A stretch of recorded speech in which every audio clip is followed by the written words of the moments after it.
जो बच्चे 8th से 9th में आएंगे उन्हें अब मैथ्स में क्या क्या पढ़ना होगा, पर जो 9th से 10th में गए हैं या जिनका भी रिजल्ट आना बाकी है उनके लिए बैड न्यूज है। जो 9th से 10th में गए हैं उनके लिए बैड न्यूज है। वो बैड न्यूज क्या है वो एंड में बताऊंगा। जो 9th से 10th में गए हैं या जो अभी 9th से 10th में जाने वाले हैं उनके लिए बैड न्यूज। लेकिन जो 8th से 9th में आएंगे उन लोगों को क्या क्या पढ़ना है। बेटे ऐसा हुआ है कि इस साल सिलेबस चेंज हुआ है according to CBSE.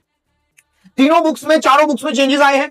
Maths, English, science और आपका जो आई है एसएसटी, सब में चेंज हुआ है। मैथ्स में कुछ चैप्टर ऐड हुए हैं, आपके साइंस में भी चैप्टर ऐड हुए हैं, कुछ चैप्टर साइंस के निकल गए हैं और एसएसटी के अंदर तो बहुत सारा सिलेबस पूरा ही चेंज कर दिया गया है। ठीक है, अब मैं आपको उन चैप्टर्स के बारे में बताने जा रहा हूं। सबसे पहले हम शुरू करेंगे मैथ्स से। बच्चे जो नंबर सिस्टम हुआ करता था ये पहले के सिलेबस में भी था और अब के सिलेबस में भी है। दूसरा पॉलिनोमियल्स, ये पहले भी था अब भी है।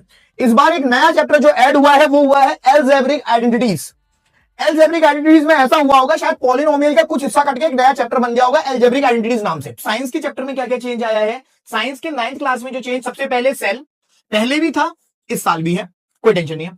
टिश्यू पहले भी था इस साल भी, आप 8th में भी पढ़ गए हो। ये 8th में रिप्रोडक्शन था, फिर ये पहले हम इसको 10th में पढ़ा करते थे, लेकिन इस बार इन्होंने बहुत बढ़िया काम करा कि रिप्रोडक्शन और डाइवर्सिटी दोनों के दोनों चैप्टर 9th क्लास में डाल दिया। एसएसटी का सिलेबस बताने से पहले मैं आपको ये बताना चाहता हूं कि वीडियो के एंड में मैं 9th क्लास वालों के लिए एक और बहुत इंपॉर्टेंट चीज बताने वाला हूं एग्जाम से रिलेटेड। ठीक है, तो बेटे इसलिए वीडियो को पूरे एंड तक देखना। बिल्कुल एंड में बताऊंगा कि कैसे 9th वालों का इस बार एग्जाम पैटर्न सेट हुआ है। ठीक है, तो सबसे पहले बेटा एसएसटी का सिलेबस देखिए।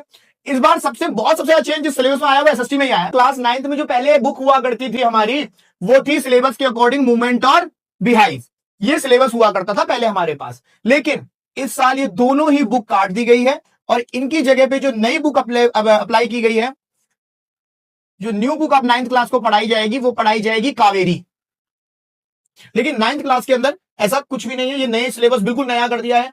और अब बताते हैं 9th क्लास का पैटर्न एग्जाम का कैसा है। फिर उसके बाद हम बताएंगे हमारे विनोद क्लासेस में 9th क्लास की फिजिकल कोचिंग की फीस क्या चल रही है। ठीक है, जो हमारा बिल्कुल आपको 9th में स्ट्रॉन्ग बेस कर देंगे। इस बार आपका इतना तगड़ा, बहुत तगड़ा, तो उसके लिए आपको हमारे कोचिंग से जुड़ना होगा और उसकी क्या क्या फीस चल रही है, कितने सब्जेक्ट की फीस क्या है, उस हिसाब से अभी हम बोर्ड पे वो भी आपको मेंशन कर देंगे। जिसका नया सिलेबस हमारा शुरू होगा 9th क्लास का 2 अप्रैल से।